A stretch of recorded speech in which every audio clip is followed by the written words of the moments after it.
चलिए जानते हैं आज के देश और दुनिया के महत्वपूर्ण 20 बड़ी खबरें सिर्फ 5 मिनट में। पर अभी तक आपने इस वीडियो को लाइक नहीं किए हैं तो लाइक कर लीजिए, चैनल पे नए हैं तो चैनल को सब्सक्राइब कर लीजिए। तो चलिए वीडियो को स्टार्ट करते हैं। और आप किस राज्य शहर से न्यूज को देख रहे हैं कमेंट में जरूर लिखिए। बुलडोजर मामले पर सदन में घिरेंगे सीएम योगी। अखिलेश की टीम 12 ने इकट्ठा किए कई सबूत, जानेंगे पूरा मामला, इसलिए वीडियो को अंत तक जरूर देखें। बता दें कि हमारी बंदूक से धुआं नहीं गोली निकलेगी, बयान देने वाली बरेली की भोजपुरा सीट से सपा विधायक शहजील इस्लाम के पेट्रोल पंप पर अखिलेश यादव ने खुलकर विरोध दर्ज कराया है। वहीं बुलडोजर चलाए जाने के मामले की जांच के लिए सपा अध्यक्ष अखिलेश यादव ने अपनी जांच टीम बरेली भेजी।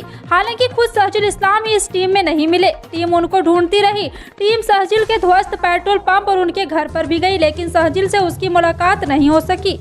अखिलेश यादव ने टीम के साथ जांच कमेटी बैठाई और इसी के जांच और डीएमएसपी से सपा विधायक का पेट्रोल पंप गलत तरीके से ध्वस्त किए जाने पर आपत्ति जताई गई है। चर्चा है कि अखिलेश यादव योगी आदित्यनाथ को सदन में घेरेंगे और योगी आदित्यनाथ पर मुकदमा दर्ज उठाया जाएगा।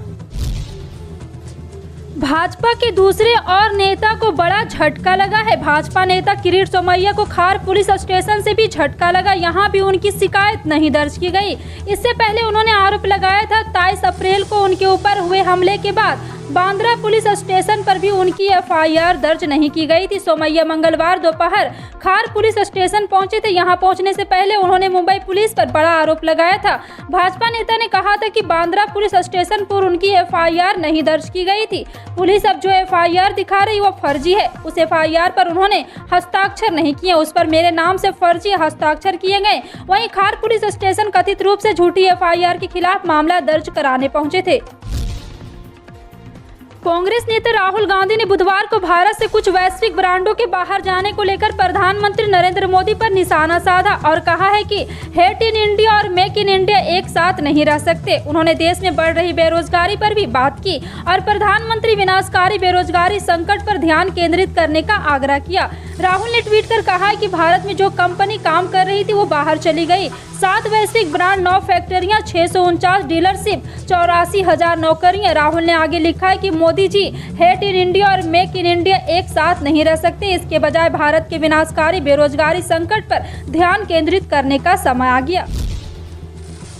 मंगलवार के दिन दोपहर 3:41 का वक्त था। कांग्रेस पार्टी के प्रवक्ता रणदीप सुरजेवाला ने एक ट्वीट किया और पिछले कई दिनों से लगाए जा रहे कयासों का अंत हो गया। बता दें कि यह साफ हो गया है कि चुनावी रणनीतिकार प्रशांत किशोर कांग्रेस पार्टी में शामिल नहीं हो रहे हैं। यह खबर आग की तरह मीडिया और लुटियन दिल्ली में फैल गई और बाद में प्रशांत किशोर ने भी ट्वीट कर इसकी पुष्टि कर दी। लेकिन ऐसा क्या हो गया जिस गठजोड़ की चर्चा राजनीतिक गलियारों में जोर शोर से हो रही थी वह एक झटके में खत्म हो गई। आज तक के सूत्रों से मिली जानकारी के मुताबिक प्रशांत किशोर कांग्रेस की डील नहीं होने के पीछे कई वजह थी। इसमें प्रशांत किशोर की कुछ शर्तें और उनके उठाए गए कुछ कदम इसमें आड़े आए। देश भर में इस समय भीषण गर्मी पड़ रही, कई राज्य हीटवेव की चपेट में है। ऐसे में लोगों का घरों से निकलना मुश्किल हो रहा है। इसी को ध्यान में रखते हुए स्कूली बच्चों के लिए झारखंड सरकार ने दोबारा स्कूल के समय में बदलाव करने का फैसला लिया है।